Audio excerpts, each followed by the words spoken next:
Assalamualaikum, halo Sobat Pedari. Kembali lagi bersama kami di channel Pedari Lama dalam sesi lanjutan mitologi bangsa Nordik. Walaupun materi ini tidak penting-penting amat dan tidak akan ada dalam kurikulum pendidikan, tapi tidak ada salahnya kita mengetahui sejarah tentang peradabannya.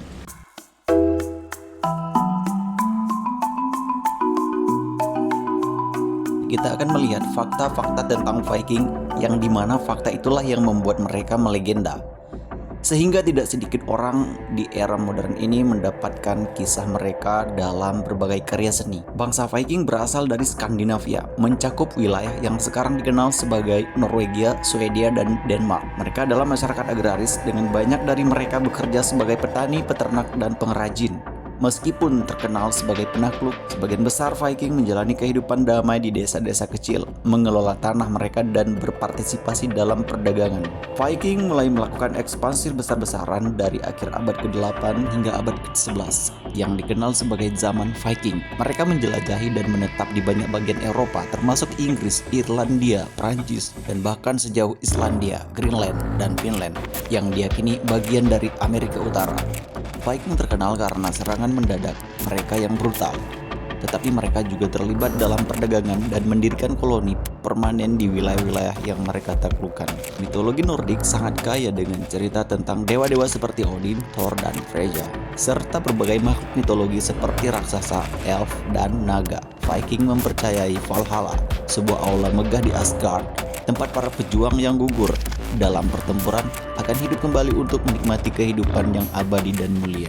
Pengaruh Viking masih terlihat dalam bahasa, nama tempat, dan bahkan penggunaan nama hari dalam bahasa Inggris. Misalnya, Thursday, hari Kamis yang berasal dari Thursday, hari Thor, Wednesday, hari Rabu yang berasal dari Wednesday yang mengacu pada dewa Odin. Dalam bahasa Inggris kuno disebut Woden. Sunday, hari Minggu, berasal dari Sunday atau hari matahari. Meskipun tidak langsung terkait dengan dewa Viking, matahari adalah simbol penting dalam banyak budaya kuno, termasuk dalam mitologi Nordik. Pengaruh mereka juga banyak terlihat di Inggris dan Irlandia yang memiliki nama yang berasal dari bahasa Norse, bahasa yang digunakan oleh bangsa Viking. Zaman Viking berakhir sekitar abad ke-11, sebagian besar karena konversi mereka ke agama Kristen yang mengubah cara hidup mereka dan karena integrasi mereka dengan masyarakat Eropa lainnya. Selain itu, meningkatnya pertahanan di Eropa dan pembentukan kerajaan-kerajaan yang lebih kuat di wilayah-wilayah yang sebelumnya mereka serang, mengurangi kemampuan mereka untuk melancarkan serangan seperti yang mereka lakukan pada puncak kekuatan mereka. Mungkin cukup di sini dulu tentang mitologi bangsa Nordik, dan part kedua ini adalah bagian penutup dari materi ini. Namun sebelum itu mari kita lihat beberapa catatan tentang bangsa Viking.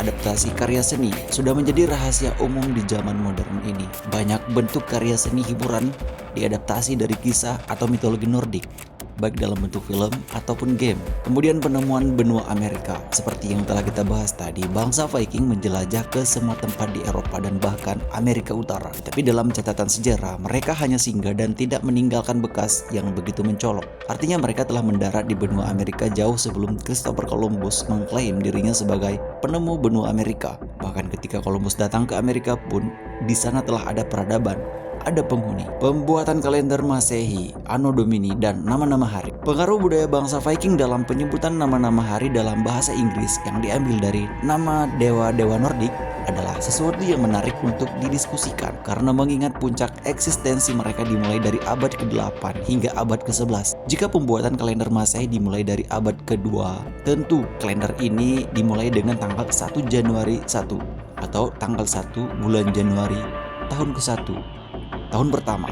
Di tahun pertama, kalender ini dibuat dianggap abad kedua karena kehidupan ini telah ada jauh sebelum kalender ini diciptakan. Maka tahun sebelum kalender ini tercipta itu dianggap abad pertama atau sering diistilahkan sebelum Masehi atau before Christ. Yang menariknya adalah mengapa sejarah menyatakan bahwa penamaan nama hari dalam bahasa Inggris diambil dari nama-nama dewa bangsa Nordik sementara mereka baru muncul di abad ke-8. Apakah dari abad-abad sebelumnya nama hari itu berbeda dari nama hari yang kita kenal sekarang? Atau apakah catatan sejarah salah dalam mengidentifikasi era kemunculan mereka? Sebenarnya mana yang lebih duluan, bangsa Viking atau kalender Masehi? Baik Sobat Pedari, kami rasa ini hal yang menarik dan jika Sobat Pedari ada sanggahan dan masukan dalam hal ini, jangan ragu untuk menulisnya di kolom komentar. Terima kasih, sampai jumpa di video selanjutnya.